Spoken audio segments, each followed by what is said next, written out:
Programme میں خوش آمدید ناظرین۔ ایران جنگ کا 25واں روز ہے اور پہلی دفعہ ہم کہہ سکتے ہیں کہ جنگ بندی کے سلسلے میں مذاکرات کی امید جاگی ہے، اور یہ جو جنگ ہے امریکہ، اسرائیل اور ایران کی، اس میں جنگ بندی کے لیے ترکیے اور مصر کے بعد جو نام سب سے زیادہ اس وقت زبان زد عام ہے اور پوری دنیا میں اس وقت گونج رہا ہے وہ ہے پاکستان کا نام۔ جی ہاں، پاکستان کا نام اور فیلڈ مارشل سید عاصم منیر صاحب کا جو نام ہے وہ اس وقت مختلف جریدوں میں، مختلف جو آرٹیکلز ہیں، خبریں ہیں، بین الاقوامی جو اخبارات ہیں اس میں اس وقت لیڈنگ جسے کہنا چاہیے کہ اس وقت صورت میں دکھائی دے رہا ہے، اور تقریباً ہر بڑے اخبار کی یہ اس وقت ہیڈ لائن ہے۔ اس کی وجہ یہ ہے کہ وائٹ ہاؤس نے اب فیلڈ مارشل سید عاصم منیر کی امریکی صدر سے ٹیلی فونک گفتگو سے متعلق جو فائنینشل ٹائمز کی خبر تھی اس کی تصدیق کر دی ہے۔ فائنینشل ٹائمز نے خبر دی تھی کہ پاکستان خود کو ایران کے خلاف جنگ کے خاتمے کے لیے مرکزی ثالث کے طور پر پیش کر رہا ہے، اور سینئر پاکستانی حکام تہران اور اسٹیو وٹکوف اور جیرڈ کشنر کے درمیان بیک چینلز رابطے کروا رہے ہیں۔ امریکہ ایران مذاکرات میں پاکستان، ترکیے اور مصر کا اہم کردار ہے، اور اس کے علاوہ جو رائٹرز ہے خبر ایجنسی، اس کے مطابق بات چیت جاری ہے۔ پاکستان، ترکی اور مصر نے بالواسطہ مذاکرات کرائے۔ تینوں ملکوں نے امریکی نمائندے اسٹیو وٹکوف اور ایرانی وزیر خارجہ عباس عراقچی سے بات کی، امریکہ اور ایران کے پیغامات کا تبادلہ بھی کیا۔ اس کے علاوہ برطانوی اخبار دی گارڈین کے مطابق ایک پاکستانی عہدیدار کے بقول امریکی نائب صدر J D Vance, Steve Witkoff اور جیرڈ کشنر کی اس ہفتے اسلام آباد میں ایرانی حکام سے ملاقات متوقع ہے۔ یعنی ایک طرف تو ثالث کا کردار پاکستان ادا کر رہا ہے، اور دوسری طرف جو کہا جا رہا ہے کہ ممکنہ بات چیت ہو سکتی ہے، مذاکرات ہو سکتے ہیں اور اہم ملاقاتیں ہو سکتی ہیں، وہ اسلام آباد میں ہو سکتی ہیں۔ پھر ترجمان وائٹ ہاؤس کیرولائن لیوٹ جو ہیں، انہوں نے اعلیٰ امریکی حکام کے ممکنہ دورے سے متعلق جب ان سے سوال ہوا تو انہوں نے کہا کہ بھئی یہ حساس سفارتی مذاکرات ہیں، اور امریکہ جو ہے وہ میڈیا کے ذریعے مذاکرات نہیں کرے گا۔ یعنی یہ بات انہوں نے جو وہ کلیئر کی، اور انہوں نے کہا کہ صورتحال تیزی سے بدل رہی ہے اور کسی بھی ملاقات کے بارے میں قیاس آرائیوں کو حتمی نہیں سمجھنا چاہیے جب تک کہ وائٹ ہاؤس خود اس بارے میں کچھ نہ بتاتے۔ جو امریکی صدر ہیں ڈونلڈ ٹرمپ، جنہوں نے کل جو مارکیٹ کا آغاز ہوا تھا، یعنی کہ جب مارکیٹ کھلتی ہے اسٹاک مارکیٹ، اس سے 2 گھنٹے پہلے انہوں نے ٹویٹ کر دیا تھا اور کہا تھا کہ جی ہم 5 روز کے لیے جنگ بندی کر رہے ہیں اور وہاں حملے نہیں کریں گے جس کا ہم نے الٹیمیٹم دیا تھا۔ ریاست ٹینیسی میں وہ موجود تھے، وہاں پر کچھ کارکن تھے، ان سے خطاب کر رہے تھے۔ انہوں نے کہا کہ بہت کچھ کر سکتے تھے، بہت کچھ کیا، لیکن اس وقت جو ہے وہ مثبت بات چیت چل رہی ہے۔ کیا کہا، انہی کی زبانی دیکھیے۔ اس دوران کچھ اپڈیٹس جو ہیں وہ بھی آپ کے ساتھ شیئر کرتے ہیں، اور وہ یہ کہ ایران کی جانب سے علی لاریجانی صاحب جن کو شہید کر دیا گیا تھا، ان کی جگہ نئے سیکرٹری سیکیورٹی کاؤنسل کو تعینات کر دیا گیا ہے، یعنی نئے سیکیورٹی چیف جو ہیں وہ آ گئے ہیں۔ یہ کون ہیں، باقر ذوالقدر، اور پالیسی کیا مزید سخت کریں گے، اس بارے میں بھی ہم بات کریں گے۔ دوسری طرف تازہ ترین اطلاعات یہ بھی آ رہی ہیں کہ اسرائیلی پارلیمنٹ کا جو اجلاس چل رہا تھا اسے مؤخر کر دیا گیا ہے، ملتوی کر دیا ہے، کیونکہ وہاں پر حملے ہو رہے تھے ایران کی طرف سے۔ جو جنگ بندی کا ٹائم یہ چل رہا ہے 5 دن کا، اس میں بھی ابھی حملے دونوں طرف سے رکے نہیں ہیں۔ اس بیچ ایک اور جو ہے وہ خبر آ رہی ہے، ذرائع سے آ رہی ہے لیکن کوئکلی شیئر کریں، پھر ہم شامی صاحب کی طرف جائیں گے، اور جان حسین بھی جو ہیں وہ ہمیں جوائن کر رہے ہیں، اور وہ یہ کہ کچھ شرائط جو ہیں وہ سامنے آ رہی ہیں۔ کوئکلی میں صرف آپ کو بتا دوں گی شرائط جو ہیں وہ کیا ہیں، کہ جنگ جو ہے اگر بند ہوتی ہے تو کون سی شرائط ہوں گی جو ایران کہہ رہا ہے کہ اس کی پوری کی جائیں۔ ایک تو یہ کہ جنگ دوبارہ شروع نہ ہونے کی یقین دہانی کرائی جائے۔ پھر شرط نمبر 2 ہے کہ جی خطے میں امریکی فوجی اڈوں کو بند کیا جائے۔ تیسری شرط ہے کہ جی جارح کو پیچھے دھکیلا جائے اور ایران کو ہرجانہ ادا کیا جائے۔ اس کے علاوہ جو چوتھی شرط ہے وہ یہ کہ تمام علاقائی فرنٹس پر جنگ کو ختم کیا جائے۔ پھر ایک اور شرط ہے 5ویں، وہ یہ کہ آبنائے ہرمز کے لیے نئے قانونی رجیم پر عمل درآمد کیا جائے۔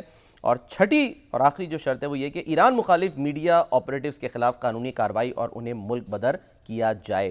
یہ ظاہر شرائط جو ہیں کس کی جانب سے آئی ہیں، یعنی کہ کس ثالث نے پیش کی ہیں، یہ تو ابھی نہیں ہوا کنفرم، لیکن کیا یہ قابل عمل ہیں، یہ بھی ہم شامی صاحب سے جانیں گے۔ شامی صاحب، سر ڈونلڈ ٹرمپ صاحب کی سوچ، پھر اس کے بعد جو پاکستان کا اس وقت نام جو چرچا ہو رہا ہے، میں چاہوں گا اس پر آپ کامنٹ کریں۔ پھر جان حسین جو ہیں وہ بھی ہمارے ساتھ تہران سے موجود ہوں گے، ان سے بھی ہم بات کرتے ہیں۔ یہ بات ہے کہ ثالث کا لفظ جو ہے نا نہ یوز کیا، وہ غلط استعمال کیا جا رہا ہے۔ اچھا، ثالث وہ ہوتا ہے جو جس کو فریقین مقرر کرتے ہیں کہ آپ ہمارے درمیان فیصلہ کرا دیجئے. اچھا وہ دونوں کی بات سنتا ہے اور پھر فیصلہ صادر کرتا ہے. اچھا، اس کو ثالث کہتے ہیں. یہ پھر ہم سہولت کاری ہم کہیں؟ سہولت کار کہیں گے اس کو. اچھا، پاکستان یعنی سہولت کار پاکستان جو ہے، یعنی پاکستان کو نہ تو امریکہ نے یہ کہا اور نہ ایران نے یہ کہا ٹھیک. کہ آپ ہمارا جھگڑا جو ہے وہ طے کرا دیجئے اور فیصلہ کرا دیجئے منصفانہ طریقے سے. ٹھیک ہے، تو پھر شامی صاحب اچانک یہ ہوا کیا ہے کہ ڈونلڈ پاکستان ٹرمپ جو ہے، دیکھیے پاکستان ایک ایسا ملک ہے جس کے ہر یعنی ملک سے اس خطے کے ممالک جو ہیں اور جو عالمی طاقتیں ہیں ان سے روابط ہیں، ان سے بات چیت جو ہے اس کے چینلز کھلے ہیں. ٹھیک ہے. ہم پریزیڈنٹ ٹرمپ سے بھی بات کر سکتے ہیں اور چین کے صدر جو ہے ان سے بھی بات کر سکتے ہیں اور اسی طریقے سے سعودی عرب سے، ایران سے، متحدہ عرب امارات سے، ہر ملک سے بات کر سکتے ہیں. کوئی ہماری ٹیلی فون سننے سے انکار نہیں کرتا. صحیح ہے. تو ہمیں سب کا اعتماد حاصل ہے ٹھیک. اور ہم نے بڑی ایک نفاست کے ساتھ اپنے آپ کو بچایا ہے کہ کوئی دھبا نہ لگ جائے صحیح. جانبداری کا. اچھا، یعنی وہ بیلنس جو ہے اس کو بھی برقرار پاکستان ایک توازن برقرار رکھ رہا ہے اور جس کی جو غلطی سمجھتا ہے اس کو ٹوکتا ہے لیکن جو اس کو کہنا چاہیے وہ کہتا ہے.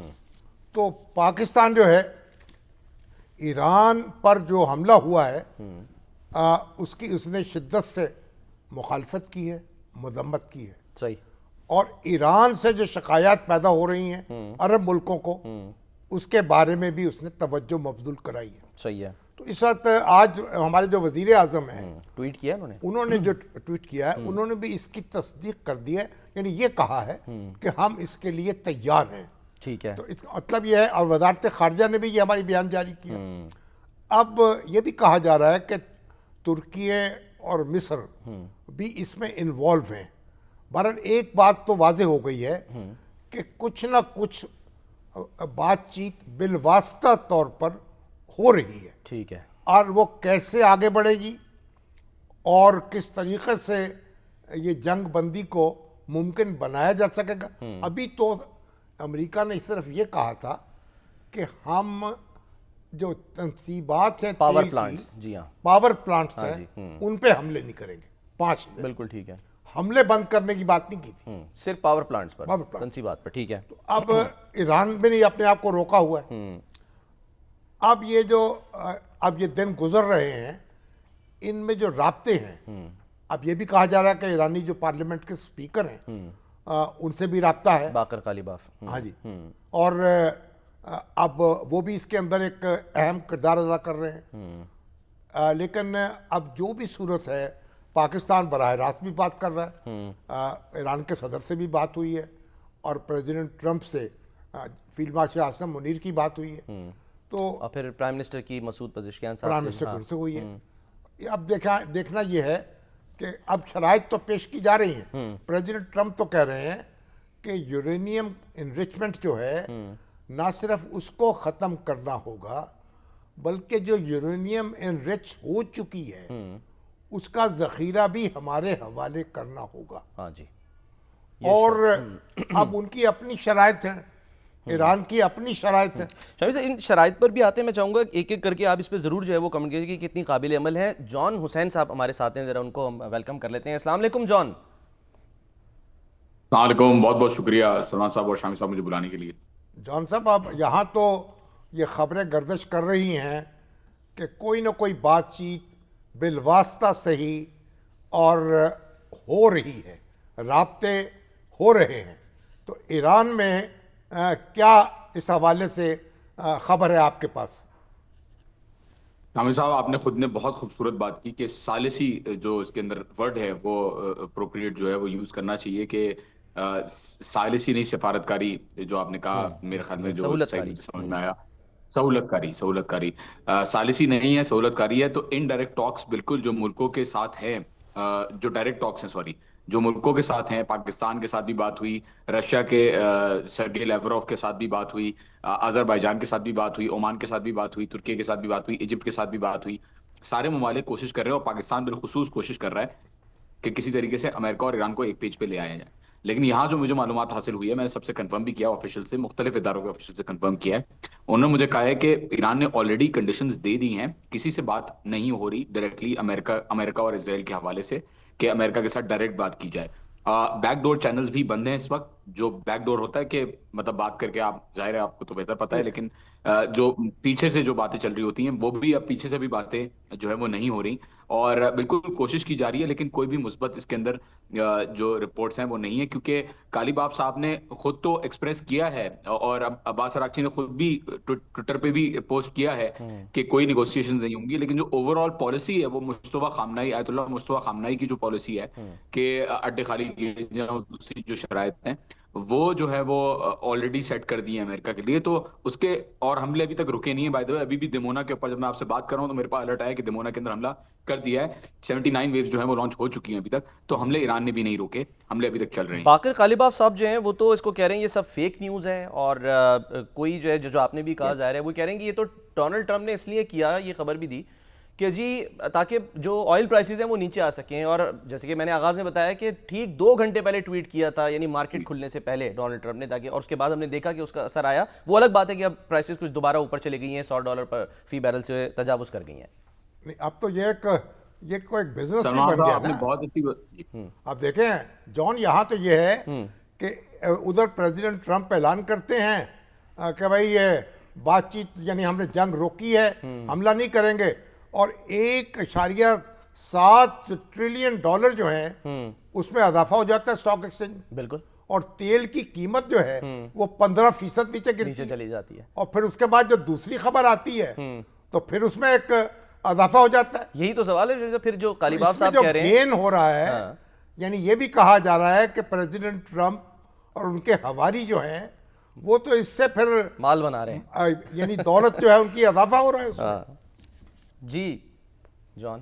جی بہت اچھی بات کی, سلمان صاحب نے بھی بہت اچھی بات کی کہ 2 گھنٹے پہلے ٹویٹ کیا. دیکھیں جو ڈی ڈالرائزیشن کا خدشہ ہے ابھی امریکہ کو, کہ ڈالر جو پیٹرو ڈالر کے اوپر 1974 کے اگریمنٹ کے تحت سعودی عرب کے ساتھ دوسرے ممالک کے ساتھ جو اگریمنٹ کیا تھا کہ ڈالر میں ٹریڈ ہوگی, اسٹریٹ آف ہارموز پہ وہ افیکٹ ہو رہا ہے.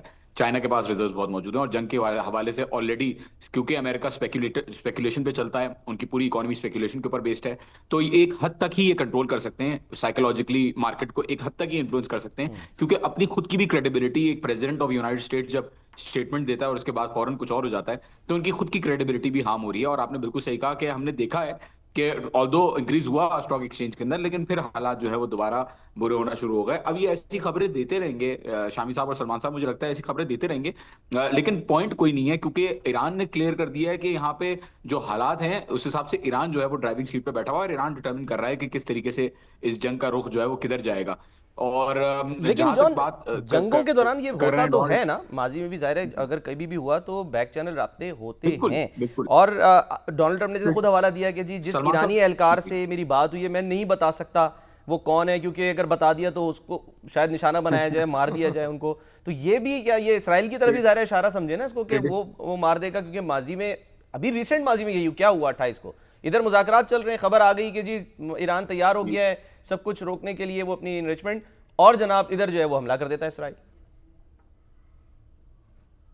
جی ایران نے ایک وقت بنایا ہے بات چیت کرنے کے لیے ان سے, امریکن سے, اور ان کے اندر جن کو نامینیٹ کیا گیا ہے اس کے اندر جو ہے وہ عماد, غدر, خیبر شکن, حاج سلیمانی, اور ذرائع یہ بھی کہہ رہے ہیں کہ اب خرم شہر کی بھی اس کے اندر آمادگی جو ہے وہ ہو سکتی ہے کہ وہ آ جائے اندر.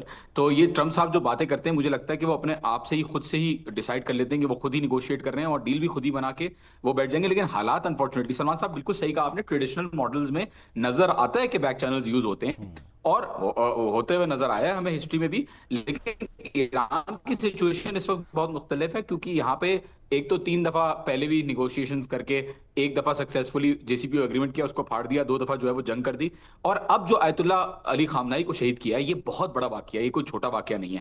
یہاں پہ جو ٹرسٹ کی جتنی بھی, جو بھروسے کی جتنی بھی امیدیں تھیں, جتنا بھی تھوڑا بہت بھی بچا ہوا تھا وہ بھی ختم ہو گیا، کیونکہ آیت اللہ علی خامنائی جو ہیں وہ ولایت فقیہ کے نظام کے اندر ولی فقیہ ہیں. وہ نہ صرف ایک مجتہد ہیں بلکہ as a leader, as a ظاہر امام کے طور پہ دیکھے جاتے ہیں، کیونکہ شیعہ اسلام کے اندر امام جو ہے وہ غیب میں ہیں. تو ایک بہت بڑی بات ہے کہ ٹارگٹ کیا آیت اللہ علی خامنائی کو. اور کسی بھی طریقے سے بیک چینلز پہ بھی میں آپ کو جیسے پہلے بتا رہا تھا، بالکل نظر آتا ہے کہ فرنٹ پہ آپ دکھا رہے ہوتے ہیں ماچوازم دکھا رہے ہوتے ہیں، لیکن بیک پہ جب انڈائریکٹ ٹاکس ہو رہی ہوتی ہیں تو اس کے اندر کچھ سگنلز ہوتے ہیں. فار ایگزامپل حملوں کے اندر کمی آتی ہے، دونوں سائڈ جو ہیں وہ رک جاتی ہیں، لیکن نہیں، یہاں اس کا پہ ایک رکنے اشارہ کا ملا ہے کوئی نا، عنصر قطر نے نہیں کہا ہے نظر آیا. جمعرات سے قطر پر کوئی مطلب یعنی کہ میزائل یا کوئی ڈرون نہیں گیا ہے.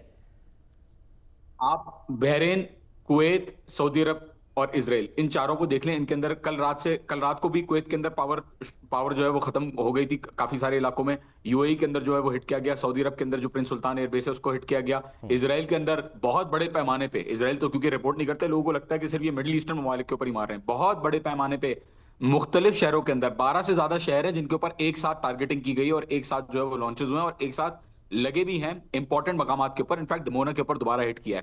تو سلمان صاحب آئی تھنک جو حالات ہمیں نظر آ رہے ہیں، جو میں یہاں پہ بیٹھ کے دیکھ رہا ہوں، یہاں تو میزائلیں اڑتی بھی جا رہی ہیں، لگ بھی رہی ہیں، اور مطلب کوئی رکاوٹ کمی پیشی جو ہے وہ کسی بھی چیز کے حوالے سے نہیں آ رہی.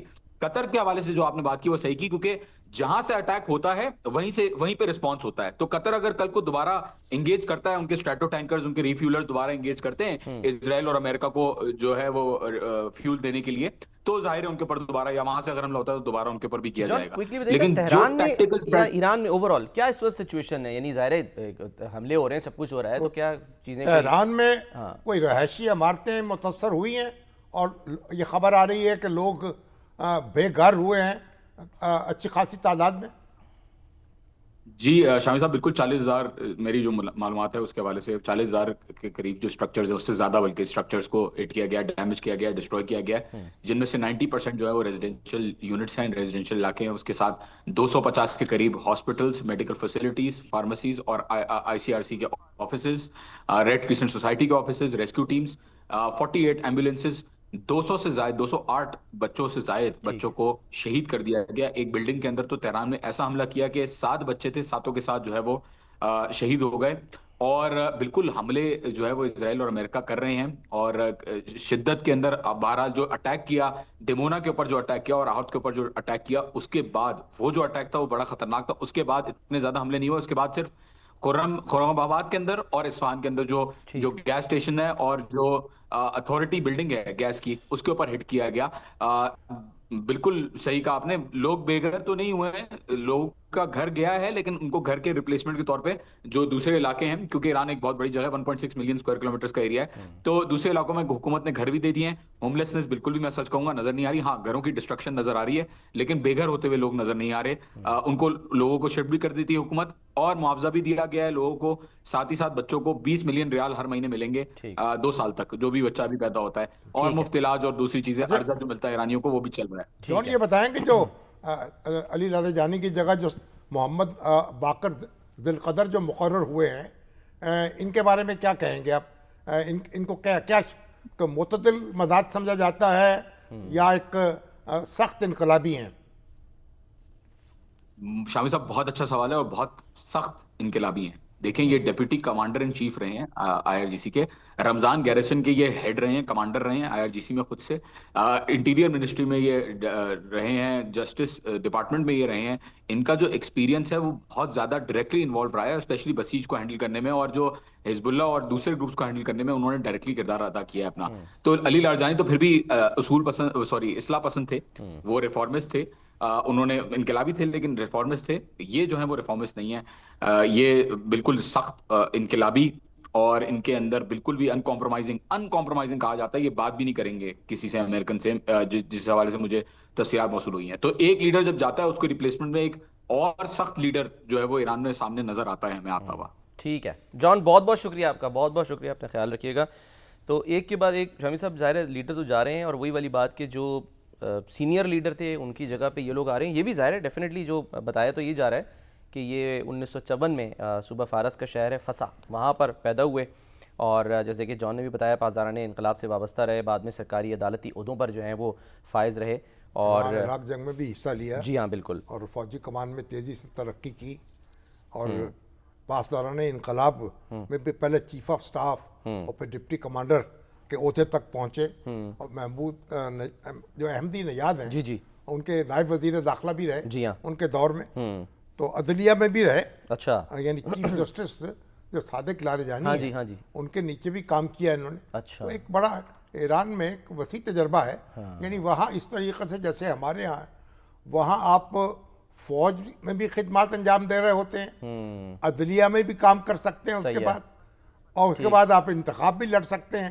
صحیح ہے یعنی ایسا نہیں ہے جو ہمارا سٹرکچر ہے کہ اس آپ طرح کا ہاں، سٹرکچر نہیں ہے. ٹھیک ہے، ڈیفرنٹ ہے تھوڑا. شامی صاحب ڈاکٹر سید راشد نقوی صاحب تہران سے ہمیں جوائن کر رہے ہیں، ان کو بھی ہم ویلکم کرتے ہیں. السلام علیکم ڈاکٹر صاحب.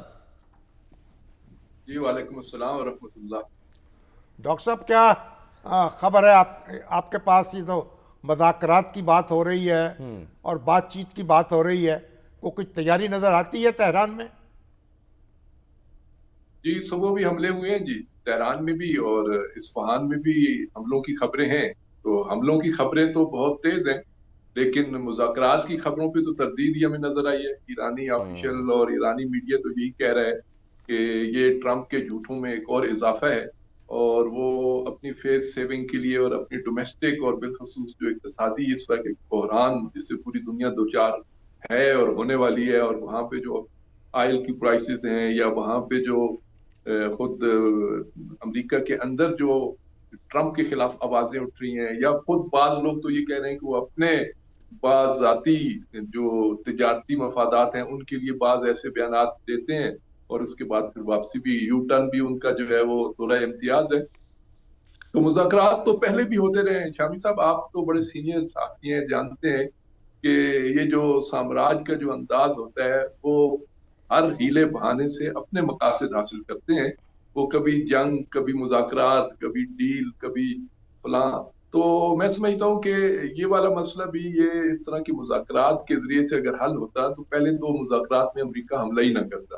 مسائل کسی اور طرف جا رہے ہیں، دنیا اس کو بڑی ایزی لے رہی ہے میری نظر میں، اور بدقسمتی یہ ہے کہ جو خطے کے ممالک ہیں وہ بھی امریکہ پہ تکیہ کر کے بیٹھے ہیں، حالانکہ یہ نہیں جانتے کہ اگر ایران کی دیوار راستے سے ہٹ گئی تو گریٹر اسرائیل میں تو کوئی نہیں بچے گا نا. یہ سارے عرب ممالک، یہ جی سی سی، یہ ساری عیاشیاں، یہ حکمرانیاں، یہ ڈاکٹر صاحب شہنشاہیت یہ کہاں فرمائیے رہے گا گی کہ پھر اس تو. وقت جو ہے وہ ریزالو ہے کیا ایران کا؟ کیونکہ وہ یہ جو میں نے بھی پروگرام کے آغاز میں یہ بتایا کہ ذرائع سے کچھ شرائط جو ہیں وہ سامنے آ رہی ہیں کہ جی یہ ایران یہ شرائط. اچھا یہ پہلی دفعہ تو نہیں ہے، ظاہر سے پہلے آپ کو یاد ہوگا مسعود پزشکیان صاحب انہوں نے ٹویٹ کیا تھا باقاعدہ، انہوں نے کہا تھا کہ جی ہمیں ہرجانہ جو ہے وہ ادا کیا جائے، پھر گارنٹی دی جائے کہ دوبارہ ایسا نہیں ہوگا. تو یہ کچھ ملتی جلتی باتیں جو کی جا رہی ہیں، آپ کو لگ رہا ہے قابل عمل ہیں، اس پر غور کیا جا سکتا ہے؟ دیکھیں لاجک کی اگر آپ بات کریں، عالمی سیاست کی بات کریں، عالمی اداروں میں ہونے والے فیصلہ جات کی بات کریں، تو یہ ساری جو ہیں ان کی نہ کوئی لاجک بنتی ہے. دیکھیں عالمی اداروں کے اندر اس سے پہلے بھی ایسے ہو چکا ہے کہ جو بھی جارحیت کا ارتکاب کرتا ہے تو اس کا ازالہ کرنا پڑتا ہے. خود عالمی ادارے طے کریں کہ کس نے جارحیت کا آغاز کیا. جب جہرے ثابت ہو جائے تو پھر جہرے کو اس کی سزا ملنی چاہیے، اس کے اندر جو ہے یہ ازالہ بھی ہوتا ہے. دوسری جو بات ہے، جو ایران کہتا ہے کہ ہم جنگ بندی نہیں چاہتے، ہم امن چاہتے ہیں، ہم ایک ایسا پرماننٹ حل چاہتے ہیں کہ ایسا نہ ہو کہ پھر 2 مہینے کے بعد پھر امریکہ بہادر اور اسرائیل جو ہے وہ دوبارہ نئی ٹیکنالوجی کے ساتھ حملہ آور ہو، اور پھر ایک نئی شہادتوں کا سلسلہ ہو، اور ایک پھر نیا انفراسٹرکچر ایران کا تباہ و برباد کر دیا جائے. تو یہ بھی جینوین ہے کہ بھئی اب صرف جنگ بندی پہ بھروسہ نہیں کیا جا سکتا، اور امن پہ بھروسہ کرنے کے لیے بھی بڑی گارنٹی چاہیے. اب چھوٹے موٹے کسی ملک سے یا کسی کے کہنے سے یہ بات نہیں بنے گی. ایران یہ کہتا ہے کہ اب وہ گارنٹر بنے کہ جو واقعی ضمانت بھی دے سکے آئندہ کی امن کی. تیسرا جو ان کا بڑا مطالبہ ہے، اور یہ آج کا مطالبہ نہیں ہے، وہ کہتے ہیں کہ خطے کے اندر خطے کی جو سیکیورٹی ہے وہ خطے کے ممالک کو مل بیٹھ کے حل کرنی چاہیے. یہ ایران کا بڑا دیرینہ مطالبہ رہا ہے.